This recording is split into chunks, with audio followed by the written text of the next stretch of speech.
Assalamualaikum warahmatullahi wabarakatuh. Perkenalkan, nama saya Rizky Nur Aulia.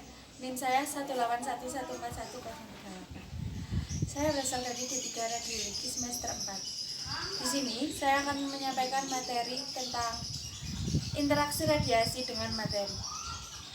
Pengertian radikal bebas. Radikal bebas adalah bahan kimia berupa atom maupun molekul yang tidak memiliki elektron berpasangan pada lapisan luarnya. Sumber radikal bebas. Sumber radikal bebas ada dua. Yang pertama yaitu sumber radikal bebas endogen. Sumber radikal bebas endogen berasal dari dalam tubuh itu sendiri.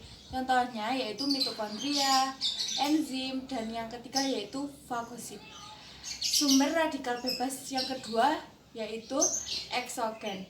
Eksogen yang berasal dari luar tubuh. Contohnya seperti polusi udara, radiasi, dan zat kimia.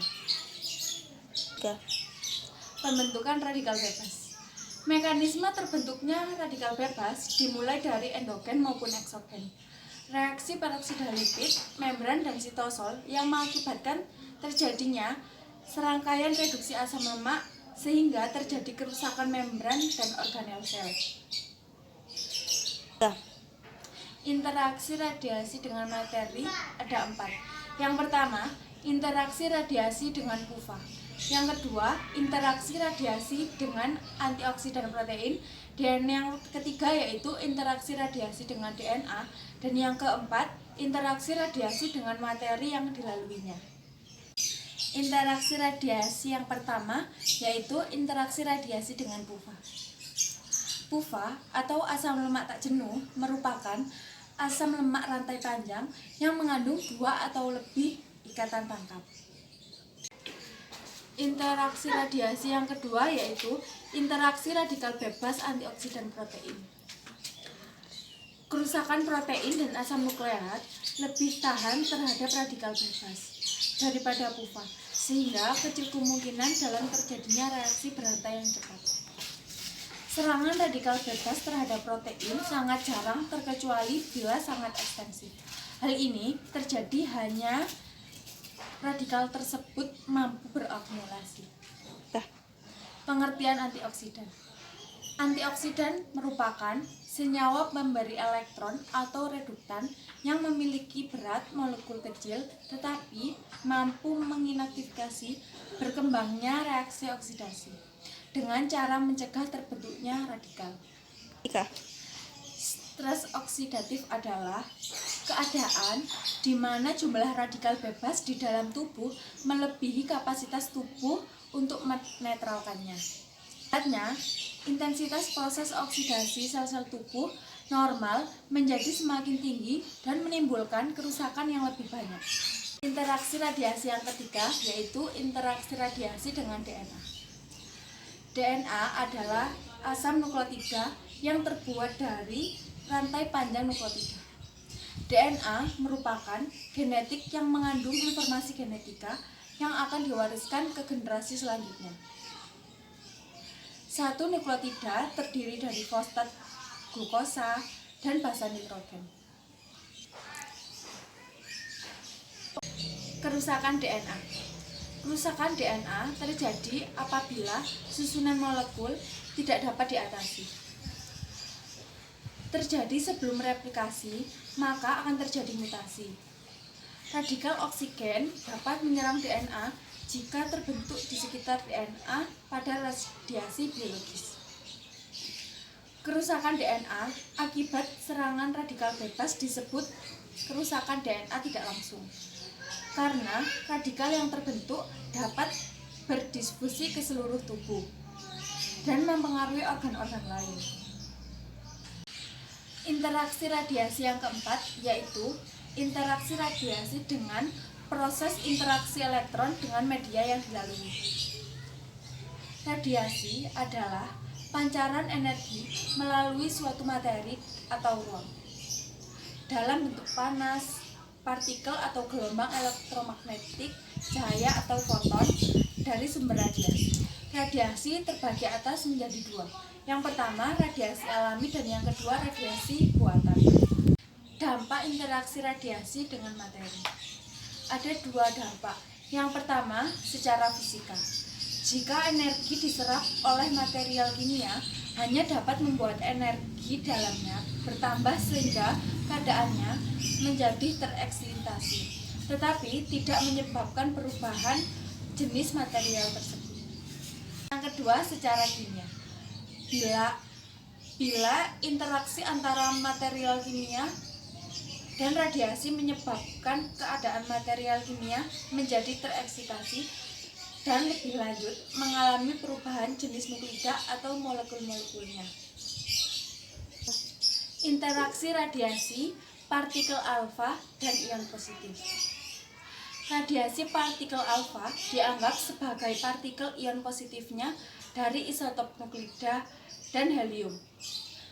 Proton, jika ia menerobos sebuah nuklida atau molekul menjadi sasaran radiasinya, ia akan kehilangan sebagian atau seluruh energinya. Proses kehilangan energi gerak. Jika radiasi partikel alfa atau ion positif telah menerobos lapisan pertama dari keseluruhan lapisan-lapisan nuklida atau molekul-molekul yang menjadi sasaran radiasi, itu masih memiliki gerak yang cukup untuk menerobos, maka ia akan terus menerobos ke lapisan nuklida atau molekul yang menjadi sasaran radiasi berikutnya. Gerak laju partikel alfa dan ion positif akan berhenti setelah ia tidak mempunyai sasaran radiasi. Interaksi radiasi beta dengan materi. Yang pertama, partikel beta identik dengan elektron yang mengorbit di atom penyerap dengan muatan listrik yang sama. Dapat menyebabkan ionisasi langsung dengan gaya tolak Coulomb terhadap elektron yang mengorbit tersebut. Proses kehilangan energi radiasi beta. Proses kehilangan radiasi beta, partikel beta akan kehilangan 4 eV setiap pembentukan satu pasang ion. Ionisasi spesifik akan perlahan-lahan naik untuk energi lebih besar dari 1 mil. Persamaan ionisasi. Karena partikel beta bermuatan listrik apabila melintas dekat inti atom, maka gaya elektrostatik inti menyebabkan kehilangan energi dalam memancarkan elektromagnetik. Interaksi radiasi elektromagnetik dengan materi. Foton dalam melewati materi tidak dapat kehilangan materi secara kontinu sepanjang jejak yang dilaluinya.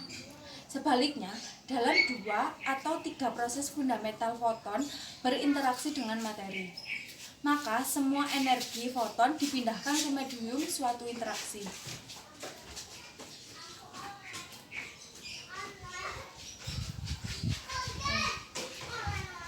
Proses kehilangan energi radiasi gamma. Foton kemungkinan akan memindahkan sebagian energinya ke elektron terikat atau bebas. Foton tidak hanya berkurang energinya, tetapi arahnya berbelok dari arah semula. Proses ini disebut dengan efek Compton atau hamburan Compton. Interaksi radiasi neutron dengan materi. Neutron merupakan partikel yang tidak stabil. Dengan paruh waktu kurang lebih 12 menit, neutron menjadi 1p, 1n, dan 1 neutron.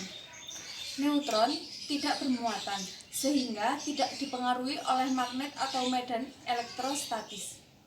Neutron hanya dibelokkan bila bertumbukan dengan partikel lainnya. Perlambatan laju reaksi neutron.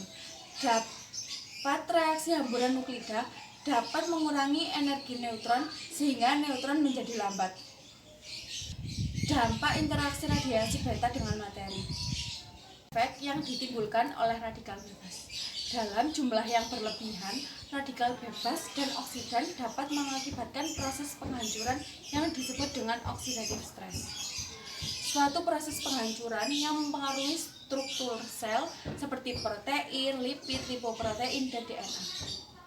Jika tidak diregulasi dengan baik, oksidasi stres dapat menyebabkan berbagai penyakit kronik dan degeneratif. Contohnya yaitu kanker, liver, jantung koroner, proses penuaan dini, gangguan pada janin, dan penyakit mata. Cukup sekian penyampaian materi dari saya, kurang lebihnya mohon maaf. Wassalamualaikum warahmatullahi wabarakatuh.